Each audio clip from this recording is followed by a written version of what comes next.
Take this camera. I want to document everything.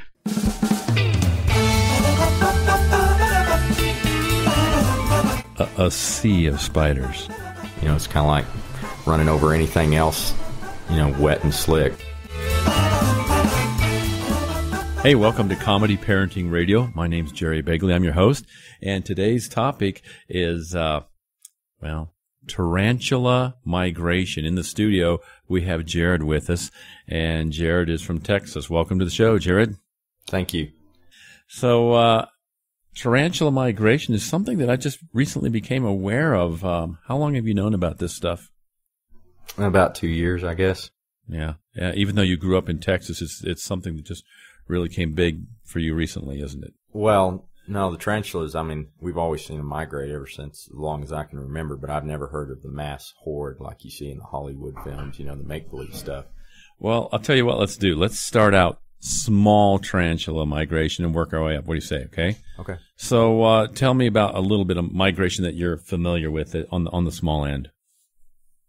Well, normally, like where we're from in the northern panhandle, sometimes twice a year, but at least once in the wet season, you'll have this, we just call them tarantula migrations. They usually seem to move more north to south. I understand it's part of the mating process, but there'll be giants. They go north and south just like ducks? Well, I guess. It just always, you know, in the roads, they just always seem to be crossing the road north to south. Really? Not so much east to west, huh? Well, that's been my experience. You know, they say that satellite photos show that cattle line up like north to south from the air. They see them. Like the majority of cattle will go north and south. Anyway, I sleep north and south, by the way, too, but I'll say that for another show. Go ahead with the small tarantula migration. You know, on a fairly dense year, you basically have giant spiders about every 30 to 40 feet, just all kind of walk in the same direction. Like in the yards? Yeah, oh yeah, they'll be in the yards sometimes. Parking lots? Not very often. Not no. the parking lots so much. They don't have licenses. And where else? Playgrounds? Yeah. They don't get too much inside the city limits unless it's a small town. Okay. But so these are more rural spiders? Yes. And they know the difference. They know where the city limit sign might be or something like that. Well, I suppose. Okay. All right. Let's go a little bit bigger here on the migration. Now let's go to the top. Let's just slide the scale right to the top. What's the biggest migration you've ever heard about? You are listening to Commandant Jerry Begley.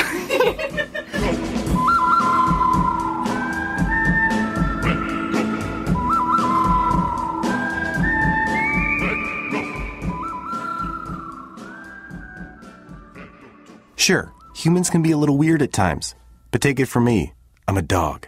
And a person is about the best thing that can happen to a shelter pet. So if you want to learn how you can be that person, get down to your local pet shelter or visit theshelterpetproject.org. Brought to you by the Ad Council. Was in Alpine, Texas. A friend of mine is a supervisor, worked for the Border Patrol, and he was not with the Border Patrol at this time, but when he was in training and a deputy sheriff, he had to make a weekly drive to go see his girlfriend. And he had heard about it, but the first time it happened, he came across this giant sea of tarantulas, just spiders.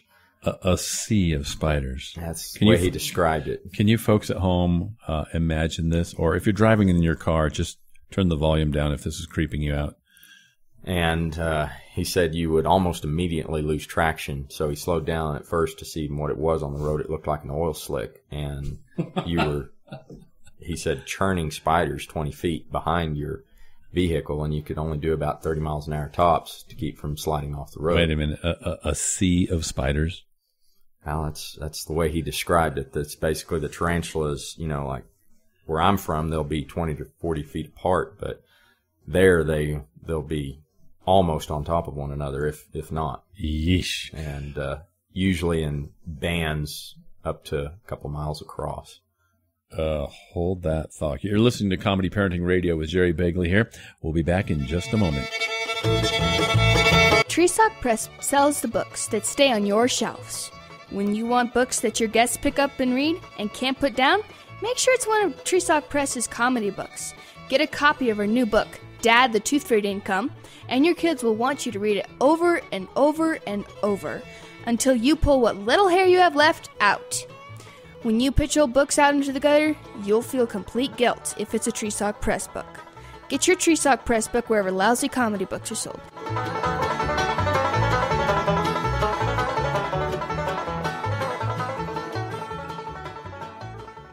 Okay, we're back. Comedy Parenting Radio. We've got Jared in the studio, and we're talking about tarantula migrations. This is a real thing. Happens in Texas. Was it once or twice a year, you said? Yes, up to twice. Up to twice. Yeah, they have to go and they have to come back, of course, twice a year. And he just talked about a sea of spiders. Now, how wide was the sea, or how long was the sea of spiders? Up to a couple of miles. You really never saw it. I mean, you really don't know how big it was. It's just because you come across it on the road, and it would be, a mile or more. And you're saying that cars are losing traction on this stuff? Well, it would. Yeah, I mean, they get pretty wet when you run over them, and so it's just pretty well impossible to, it's kind of like running over anything else, wet and slick. Here in Colorado, we have these signs that say, stop here and chain up your tires for going over the icy mountain pass. Do they ever have, tarantula chain-up stations for the trucks or anything there? I highly doubt it. I can't, I don't know what you would really do about that. And there's not like the Department of Highway has, keeps tabs on where these spiders are and says, oh, yeah, the spiders are on. Most people, unless migrations like that only happen in certain rural, very specific parts, maybe only a few hundred square miles. And so most people, if they've never seen it, just, I suppose, don't believe it. And you can't predict when it's going to happen necessarily? It's usually, I've always seen it in April. In April, okay. So remind me not to come down to Texas in April necessarily there, okay? So have any vehicles ever had any problems when they're driving over these things? Well, the only case I've heard of that was really bad was from the same officer, and when he was on patrol going out to a call, he came across in the season another wall of these spiders, and there was a motorcyclist in front of him. This was during the 80s approximately, and a motorcycle had one of the new ape hanger and bikes, and was when he hit he did not slow down. The motorcycle didn't slow down? No, he said he didn't. He kept expecting him to, hesitate or something when you see a wall of something just across the road. And they're so dense you can't tell what they are. They're just on top of each other. And he hit that wall and made it about 30 yards into it and started fishtailing, and eventually went down in them, just, laid his bike over. Wait. I'm picturing this. You're saying a motorcyclist went into a sea of tarantulas and crashed? Yes. And then what happened? Hey, folks, this is in Texas. This is not Indonesia. This is not in Burma. We're talking Texas. Go ahead. Well, the officer turned his lights on and stopped behind, trying to think of some way to assist the individual, but he could not bring himself to get out of his vehicle. Of course not. And they were... if it were me, I would have rolled down the window and said, I'm going to dial 911. Hang on. Well, that's pretty much what he did. I understand it was the fire department actually used some of the, it was over an hour in the process of getting him up and out of there. But they were in the process of using their hoses to actually get them off the road and away from the guy. And oddly enough, he only suffered a few bites when they actually got him to the hospital, less than half. But he was obviously covered with them for a little while there. I question a question. If you're the member of the fire department and you get a call that says, see the man down with tarantulas all over his body on highway, whatever, is there like a pecking order of who has to go out and do the tarantula pickups? Or I don't know. I really can't imagine that. I don't think they could. Do they rate, paper, rock, scissors, or how does that work, you know? Well, I'm sure they probably just popped out with their retard suits on and went at it. I guess retard might stand for... Fire retard. Fire retard, okay. Okay, so these guys show up. He's probably covered in spiders, and they start hosing the spiders down, or yeah, just getting them off. Maybe hosing him off. Yeah, really. I assume so. Get me, not the spiders. Yeah. Wow. And so then they picked him up. He has some bites. And the guy survived. Yes, the mental trauma, I understand, was really the most damaging part of it. He was in hypergalactic shock. He probably wakes up every other night going, "Get it off of me." Wow. And so what did the cop do? He just stayed there and wrote up the report while he was in the car? I don't believe he even really did a report. He, I understand, went further on and just prayed that, down the road, and prayed that his vehicle did not break down.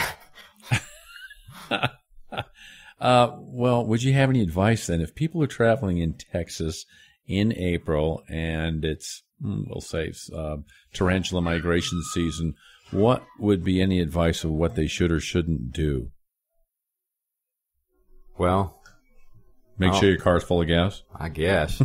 You should do that anyway if you're in Texas, shouldn't you? Right. Yeah, don't go with a quarter tank anywhere in Texas. Anything else, maybe? I can't really. I don't know what you do about that. Okay, you're listening to Comedy Parenting Radio. We'll be back in just a minute.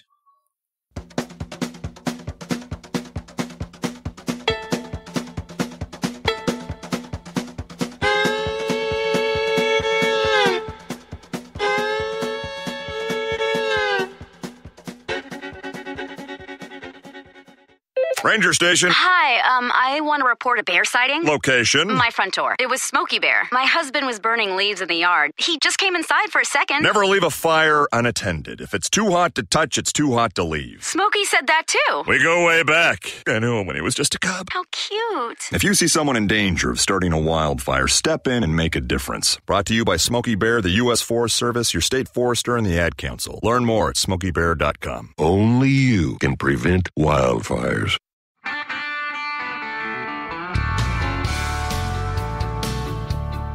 Welcome back to Comedy Parenting Radio. I'm Jerry Begley in the studio. We have Jared with us. We're talking Tarantula Migration. You can hear the kids outside the door right now, and that's all part of the show.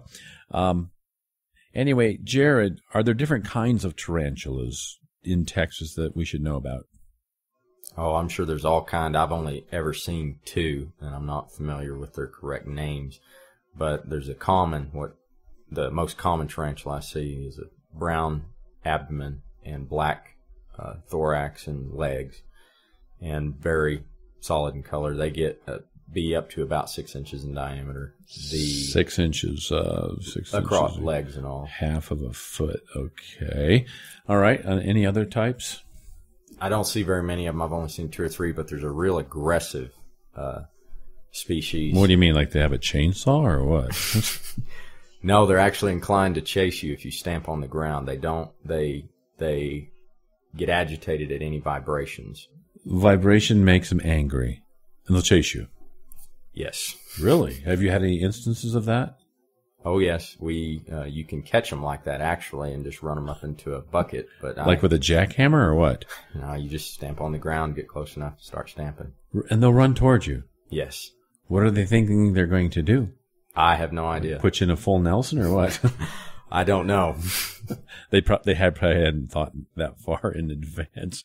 Okay, this has been Comedy Parenting Radio. I'm your host, Jerry Begley. We had Jared in the studio with us here today. Jared, thanks for coming back. Okay? Thank you. All right, we'll see you another time. Bye-bye.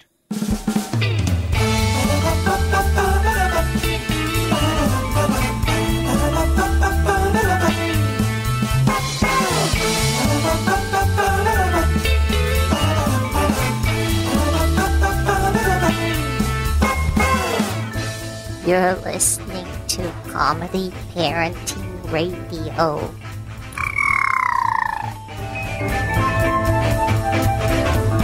Okay, now you're listening to Comedy Parenting Radio. Are you like a crazy person? I'm quite sure they will say so.